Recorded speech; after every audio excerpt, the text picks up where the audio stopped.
My name is Javier, and my camp name is Shark.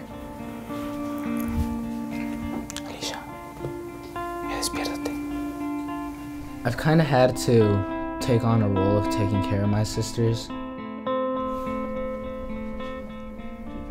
My mom starts work at 5 in the morning, and my dad 6:30. Is there anything you would like to share with me this morning?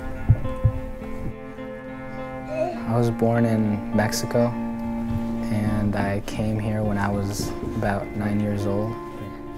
Bye, Alicia. Buenos días.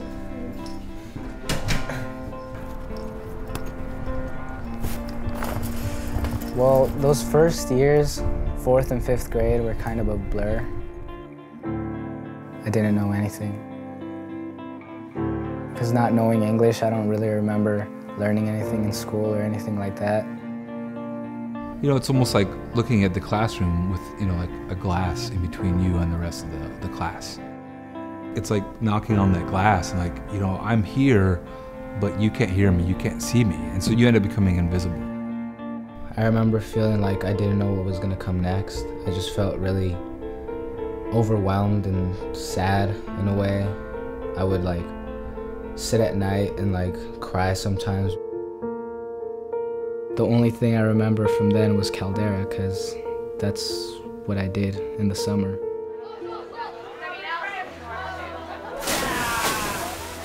He was just this sweet kid, very quiet. I think for a kid like Shark, what Caldera gives them is an opportunity to really develop a sense of who they are in a way that they can communicate it clearly. What do you think would make a good movie?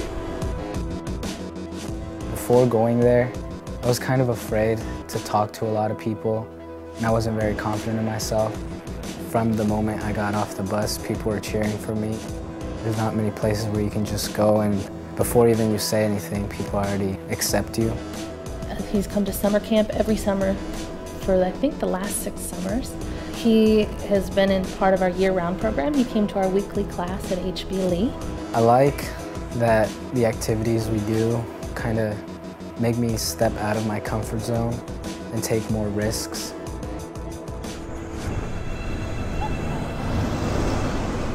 There's hundreds of students like Javier in this country that fell between the cracks because there weren't the resources for someone to help pick them up. Oh, damn, that's fucking... After elementary school, the people who I'd been friends with started doing things like drugs or a lot of gangs. I definitely see a lot more people of color struggle with school. And I guess part of it is, in talking to them, I hear things like, oh, what's school good for? What is it gonna do for me? Or why even try if I'm not gonna get anywhere?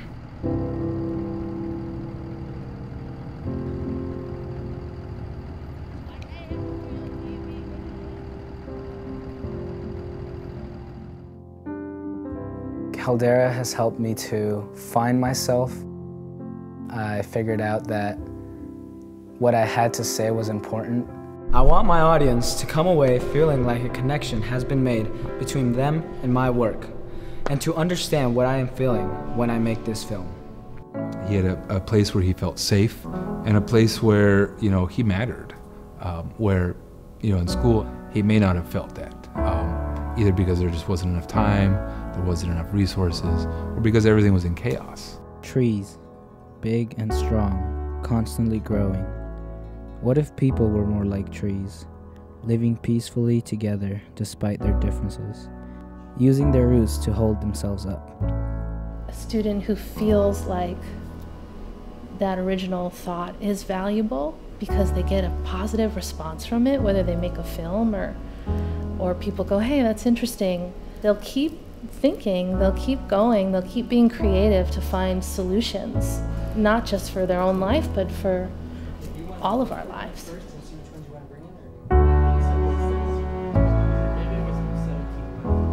First one is you're going to get in your groups, finish your posters. You got 15 minutes to do that. I think the biggest thing Caldera has taught me was to believe in myself and to to be able to see the importance in who I am and where I come from. It's kind of hard being in AP classes and stuff and looking around and seeing that many times I'm the only Mexican, or knowing that some people just don't expect as much from me, knowing that I'm not from this country. With Caldera, I'm more open to saying what I think, even if it might be different than what I think the teacher wants to hear.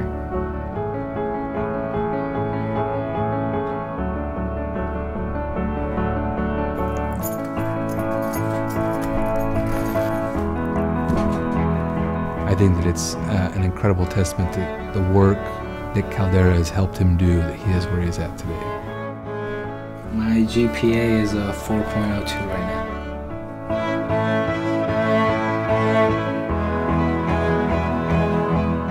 He has developed now into a very self-confident, phenomenal communicator.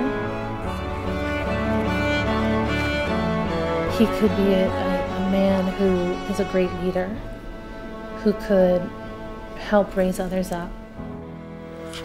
Hey guys, recording. It was 2 years ago in the backpacking trip. We were at the Wallowas and it was our summit day, and we were just fighting our way up there. We had to support many of the people there. As we were going up, I saw a huge herd of elk, and just to me, it felt really magical, and just being able to stand up there and say, wow, I did this, I was able to accomplish being up here. It was, I guess, an awakening in me that I could do anything if I was able to get on top of that mountain and have that feeling that if I worked hard and with the support of others and supporting others, I could get where I wanted to get and feel good about it.